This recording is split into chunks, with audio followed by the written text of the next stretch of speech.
Assalamualaikum warahmatullahi wabarakatuh. Waalaikumsalam warahmatullahi wabarakatuh. Nah, selamat siang anak-anak. Siang. Apa kabar kalian hari ini? Baik. Alhamdulillah, Masya Allah. Nah, sebelum kita memulai pelajaran, kita berdoa terlebih dahulu ya. Nah, sebelum berdoa kita nyanyi dulu. Ya, tahu kalian ya? Nah, kita nyanyi dulu tepuk jari ya. Gini anak-anak, lihat ibu dulu ya. Nah, tepuk jari, gitu ya. Nah, tepuk jari, tepuk jari satu tuh, tepuk jari dua wah, tepuk jari tiga ga, tepuk jari empat pat, tepuk jari lima ma, bertepuk semua. Duduk yang manis, mari kita berdoa. Bisa ya? Coba ya. Ayo bareng-bareng. Tepuk jari. Tepuk jari satu tuh, tepuk jari dua, tepuk jari tiga, tepuk jari empat pat, tepuk jari lima pat, tepuk jari, bertepuk semua. Duduk yang manis, mari kita berdoa. Ayo kita berdoa. Bismillahirrahmanirrahim. Alhamdulillahirabbil alamin. Ar-Rahmanirrahim. Maliki yaumiddin. Iyyaka na'budu wa iyyaka nasta'in. Ihdinas siratal mustaqim. Siratal ladzina an'amta 'alaihim ghairil maghdubi 'alaihim waladdallin. Amin. Ibu absen terlebih dahulu ya. Zahwa Nur Safira. Ya, Hadiro. Muhammad Walid Robi Kinano. Hadir. Tadkiratun Nafisa. Hadiro. Davania Nur Alia. Alhamdulillah. Nah, pelajaran kita hari ini mempelajari tema 4, subtema 1, yaitu globalisasi di sekitarku. Nah, anak-anak, apakah kalian tahu apa sih globalisasi itu? Tahu. Nah, sekarang Ibu mau jelaskan globalisasi adalah proses masuknya ke ruang lingkup dunia atau bisa didefinisikan proses integrasi internasional yang terjadi karena pertukaran dunia, produk, pemikiran, dan aspek-aspek kebudayaan lainnya. Globalisasi berasal dari kata globe yang artinya dunia. Anak-anak pernah lihat globe yang bentuknya lingkaran kayak bumi di sekolah biasanya ada ya? Nah, apa sih penyebab dari globalisasi itu? Penyebabnya adalah karena teknologi, infrastruktur, transformasi, transportasi, pertukaran pelajar, kerjasama ekonomi, dan karena berkurangnya sumber daya alam. Globalisasi sendiri mempunyai dampak, baik itu positif maupun negatif. Salah satu dampak positifnya adalah negara semakin maju dan tidak ketinggalan zaman. Sedangkan dampak negatifnya salah satunya adalah yang sudah sering kita lihat seperti budaya adat istiadat. Kita sebagai orang Indonesia, sebagai orang Timur sudah mulai luntur, bahkan sudah mulai hilang. Nah, anak-anak, itu semua tidak boleh terjadi ya. Oke anak-anak, mari kita pelajari lebih lanjut globalisasi. Nah, baik anak-anak, sebelum pelajaran kita mulai, Ibu akan menyampaikan materi dan tujuan pembelajaran hari ini ya. Nah, materi pembelajaran pertama menemukan contoh-contoh kerjasama Indonesia dengan negara-negara ASEAN di bidang kebudayaan. Yang kedua, menemukan informasi pada bacaan. Yang ketiga, mengidentifikasi proses menghasilkan energi listrik. Berikutnya, tujuan pembelajaran. Yang pertama, menemukan informasi dari bacaan. Yang kedua, bentuk kerjasama Indonesia dengan negara-negara ASEAN. Yang keempat, keragaman ekonomi di lingkungan sekitar. Yang kelima, proses menghasilkan energi listrik. Yang keenam, cara menghemat energi listrik. Nah, pertama kita menemukan informasi dari bacaan dulu ya. Nah, menjelang akhir pertemuan ke-44 Menteri Luar Negeri ASEAN, tepatnya pada tanggal 22 Juli 2011 malam, di Hotel Musa Indah Bali diselenggarakan secara makan malam.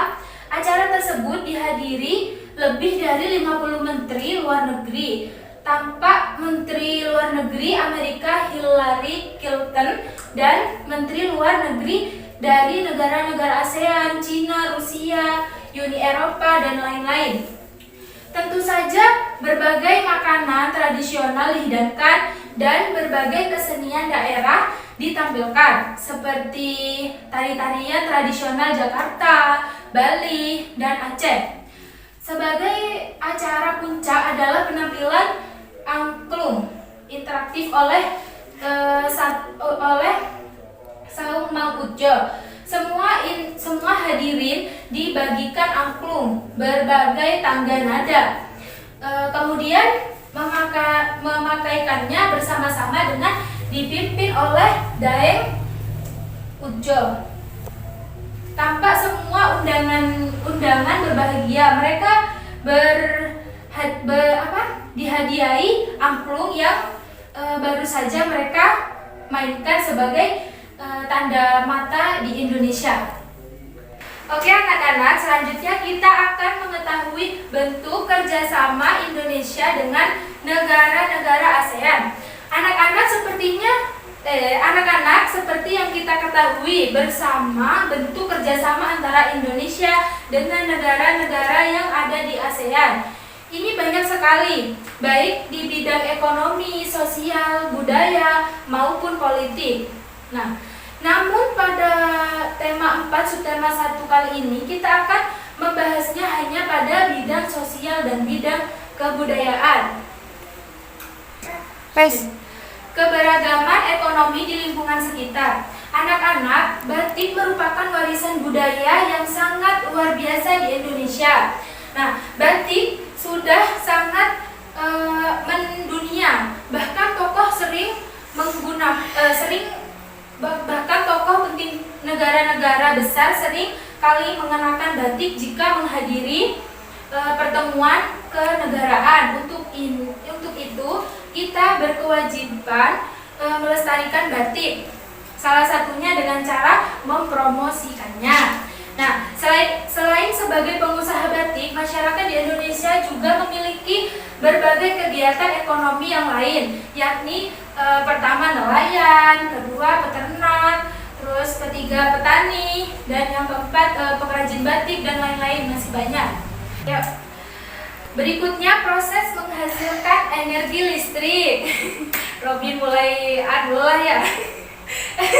Listrik dapat dihasilkan dengan memanfaatkan sumber energi yang tersedia di dalam seperti aliran air sungai atau PLTA, panas bumi atau PLTU, aliran angin atau disebut PLTA dan lain sebagainya.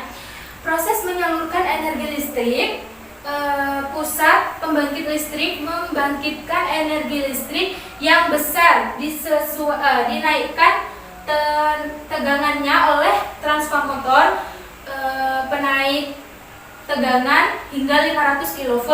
Disalurkan menggunakan sistem transmisi yang menggunakan saluran udara tegangan ekstra tinggi masuk ke gardu-gardu induk. Di gardu induk diturunkan tegangannya menjadi 20 kV. Nah, disalurkan ke gardu-gardu distribusi dan diturunkan kembali tegangannya menjadi 220 volt. Nah, 220 volt ini yang akhirnya dapat digunakan oleh warga di rumah. Nah, anak-anak, sebelum kan Ibu sudah menjelaskan materi tadi. Habis ini Ibu kasih soal ya. Nah, sebelum kasih soal biar lebih semangat lagi, ayo kita bernyanyi yang tadi ya. Ya? Kita bernyanyi lagi ya. Ayo kita bernyanyi lagi. Tepuk jari. Nah, tepuk jari. Tepuk jari satu. Ayo nyanyi. Tepuk jari dua, tepuk jari tiga, tepuk jari empat, tepuk jari lima. Bertepuk semua. Semua Duduk yang manis. Mari kita berdoa. Nah, Ibu kasih. Nah, anak-anak, selanjutnya Ibu akan memberi tugas ya, dikerjakan di sini dan dibahas bersama ya. Ayo. Nih.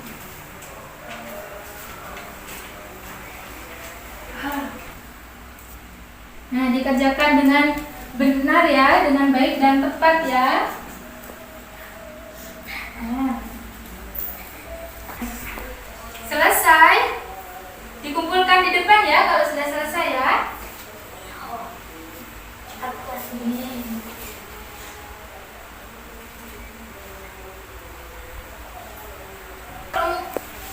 Kumpulkan ya, kalau sudah selesai kumpulkan. Sudah?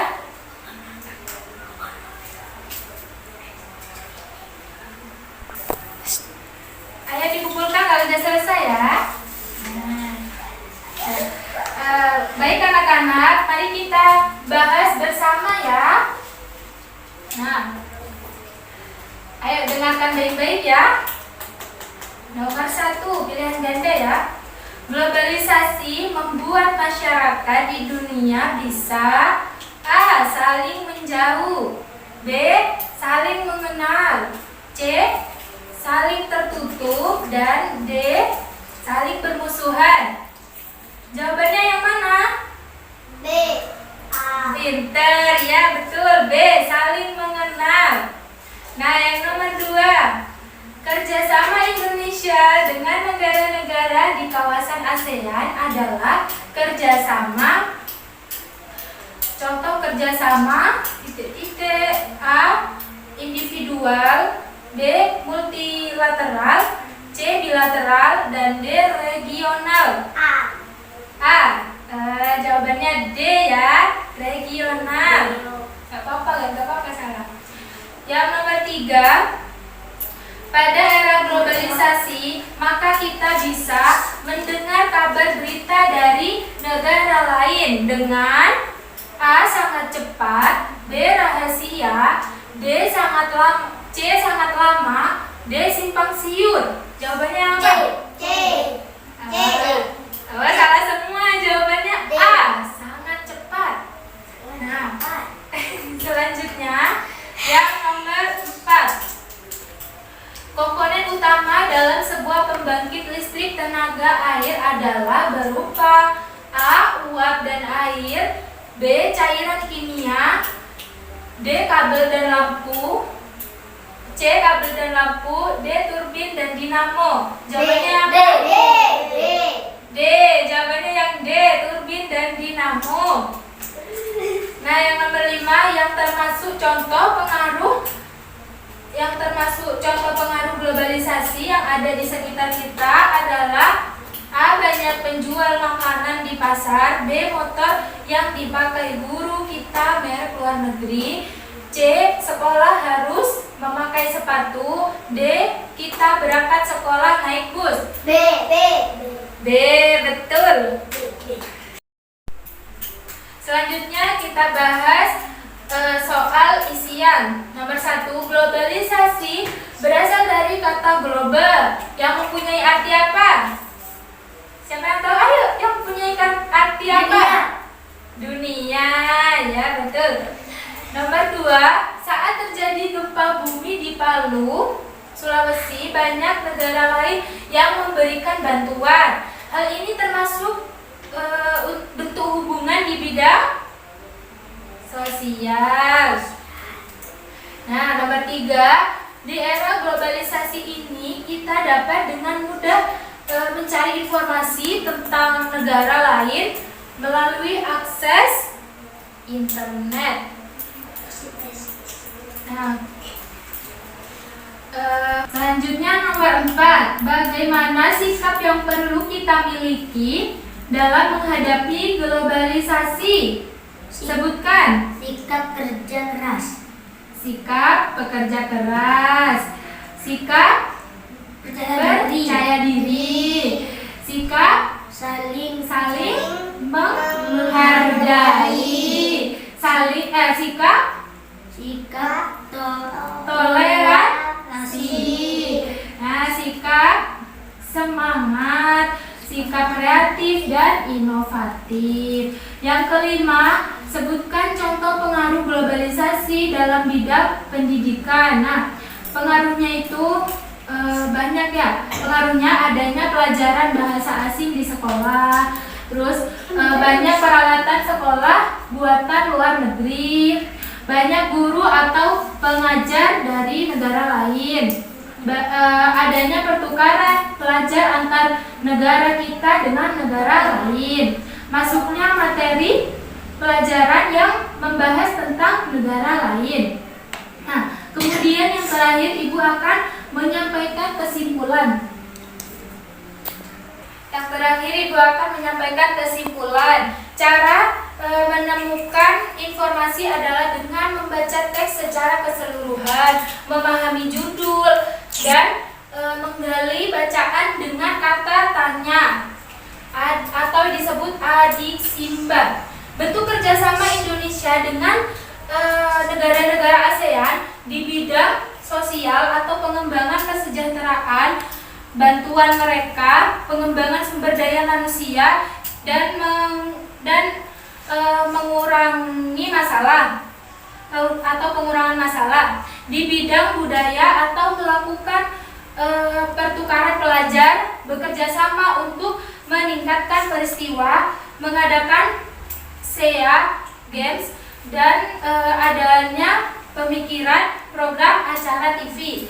Keragaman ekonomi di lingkungan sekitar berdasarkan letak astronomis dan geografis, antara lain nelayan, peternak, petani, pengusaha, karyawan, swasta, dan lain-lain.